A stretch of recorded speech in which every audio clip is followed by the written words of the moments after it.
चलिए next news discuss करते हैं। इसमें अब हम लोग स्पेडएक्स मिशन और चंद्रयान 4 का क्या कनेक्शन है, या यूं बोलना चाहिए कि चंद्रयान 4 की सक्सेस के लिए स्पेडएक्स मिशन का सक्सेसफुल होना क्यों जरूरी है, इसको हम लोग डिस्कस करेंगे। C60 mission of PSLV launch vehicle placed two satellites weighing 20 kgs each in the orbit। यानी कि पोलर सैटेलाइट लॉन्च व्हीकल जो है इसरो का, जो पोलर ऑर्बिट में हमारी सैटेलाइट्स को रखता है। पोलर ऑर्बिट का मतलब क्या, ये अगर आपकी अर्थ है तो ये नॉर्थ पोल हो गया, ये अगर अर्थ है तो ये नॉर्थ पोल हो गया और ये साउथ पोल हो गया। अब इस ऑर्बिट के अराउंड चक्कर लगाने वाली जो सैटेलाइट्स हैं उनको पोलर ऑर्बिट, उसको बोला, इस ऑर्बिट को बोला जाता है पोलर ऑर्बिट। और इसमें इस ऑर्बिट में जो सैटेलाइट्स आपका चक्कर लगाती हैं उन्हें बोला जाता है पोलर सैटेलाइट्स। तो पोलर सैटेलाइट लॉन्च व्हीकल जो इसरो का है उसने एक C60 करके मिशन लॉन्च किया, और उस मिशन के तहत में दो सैटेलाइट्स जिनका वजन 20-20 किलो है उनको उसने इस तरीके के पोलर ऑर्बिट में जो है प्लेस कर दिया है। अब यहां से अपना जो ये स्पेडएक्स मिशन है वो शुरू हो गया है। इस मिशन के तहत में स्पेस डॉकिंग करवाई जाएगी। स्पेस डॉकिंग का मतलब यह है कि अब ये जो दो सैटेलाइट्स हैं ये धीरे धीरे एक दूसरे के पास आएंगी स्पेस में और एक दूसरे के साथ में इंटरलॉक हो जाएंगी। तो ये जो प्रोसेस है कि दो सैटेलाइट्स लगभग 20-20 किलो जिनका वजन है, इनको इंडिपेंडेंटली स्पेस में लॉन्च किया गया है। एक सर्टेन डिस्टेंस पर एक दूसरे से पहले तो रहेंगी, उसके बाद में फिर ये धीरे धीरे एक दूसरे के करीब आएंगे और उसके बाद में एक दूसरे के साथ में इंटरलॉक हो जाएंगे। ये जो पूरी की पूरी प्रोसेस है इसको बोला जाता है स्पेस डॉकिंग। अब ये स्पेस डॉकिंग जो करवाई जा रही है स्पेडएक्स मिशन के तहत में, उस पर थोड़ा बात करते हैं।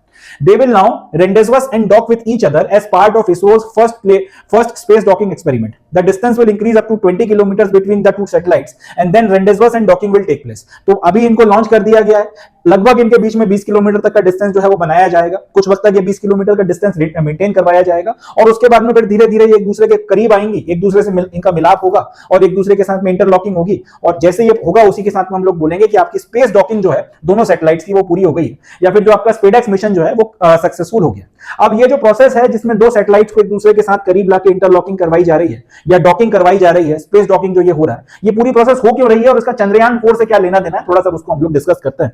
या यूं बोलना चाहिए कि डॉकिंग क्यों क्रूशियल है, इसको पढ़ते हैं।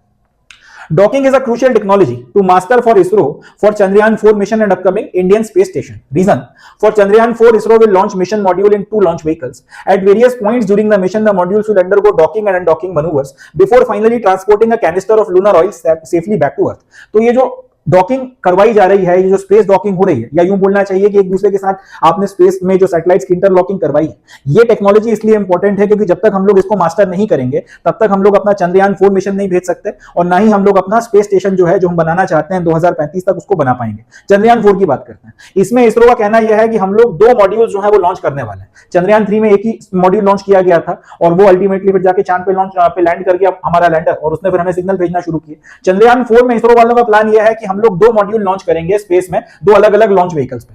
अब अलग अलग जो हमारा पूरा जो मिशन की प्रोसेस होगी उसमें अलग अलग टाइम पीरियड पे ये मॉड्यूल्स एक दूसरे के साथ में डॉक करेंगे, यानी कि एक दूसरे के साथ में आके स्पेस में इंटरलॉक करेंगे, और डी डॉक करेंगे, यानी कि एक वक्त पर एक दूसरे से फिर स्प्लिट होकर दूर हो जाएंगे। अब ये जो डॉकिंग और अनडॉकिंग की पूरी प्रोसेस करवाई जाएगी, इसके कई सारे मनूवर्स होंगे, यानी कि कई बार जो है इनके बीच में आपस में डॉकिंग होगी, कई बार फिर इनके बीच में अनडॉकिंग होगी, और इस पूरी प्रोसेस की मदद से हम लोग चांद पे जो मिट्टी है, जो लूनर सॉइल और बाकी सारी चीजें हैं, उसका कुछ हिस्सा धरती पर लाने में कामयाब हो सकेंगे।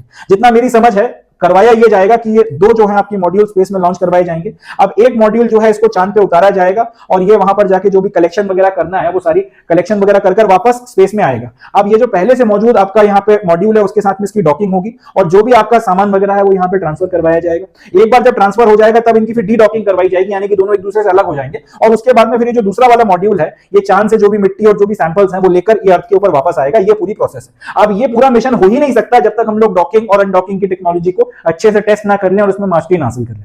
इसी तरीके से अगर हम लोग अपना इंटरनेशनल स्पेस स्टेशन लॉन्च करना चाहते हैं, हमारा खुद का अगर स्पेस स्टेशन लॉन्च करना चाहते हैं, तो स्पेस स्टेशन तो अपने आप में बहुत बड़ा एक प्रोजेक्ट है, पूरा का पूरा एक रॉकेट में हम लॉन्च कर ही नहीं सकते। उसके अब अलग अलग हिस्सों को हम लोग स्पेस में धीरे एक एक करके लेकर जाएंगे, वहां पर इनको फिर आपस में इंटरलॉक कर हम लोग अपना पूरा स्पेस स्टेशन जो है वो बनाकर तैयार करेंगे। फिर वही बात कि अगर हम लोगों ने स्पेस स्टेशन को बनाना है तो उसके लिए डॉकिंग की टेक्नोलॉजी को मास्टर करना जरूरी है, और कल को अगर स्पेस स्टेशन को हमको उसको फिर खत्म भी करना पड़ा इस्तेमाल करने के बाद में 40-50 साल के बाद में, तो उसके लिए फिर डी डॉकिंग करना जरूरी है कि वो आपके अलग अलग इंटरलॉक जो हुए थे वो अलग खुल जाएं और फिर उनको जो है उनको जिस भी तरह से उनको डिस्ट्रॉय करना है, जो भी करना है उनके साथ में वो सारी की सारी प्रोसेस की जाए। तो पॉइंट ये है कि जब तक ये डॉकिंग की प्रोसेस या पूरी ये जो स्पेडएक्स मिशन है जब तक सक्सेसफुल नहीं होता, और उसके बाद फिर जब तक हम लोग इस टेक्नोलॉजी को अच्छे से मास्टर नहीं करते तब तक हम लोग चंद्रयान 4 पे आगे फर्दर काम नहीं कर पाएंगे और हमारा स्पेस स्टेशन जो है उसको भी शायद हम लोग ना बना पाए, प्लस जो हम लोग अपना एस्ट्रोनॉट उतारना चाहते हैं चांद के ऊपर और फर्दर जो आगे मार्स मिशन होगा और बाकी सारी चीजें, उसके लिए भी ये टेक्नोलॉजी जो है मास्टर करना जरूरी है। तो इससे अपने को ये बात समझ में आ गई कि आगे इसरो के जितने भी स्पेस मिशन हैं ये बेसिकली उसकी नींव है, और जब तक ये नींव नहीं पड़ेगी तब तक उसके ऊपर मकान नहीं बन पाएगा। इसलिए डॉकिंग की जो पूरी टेक्नोलॉजी है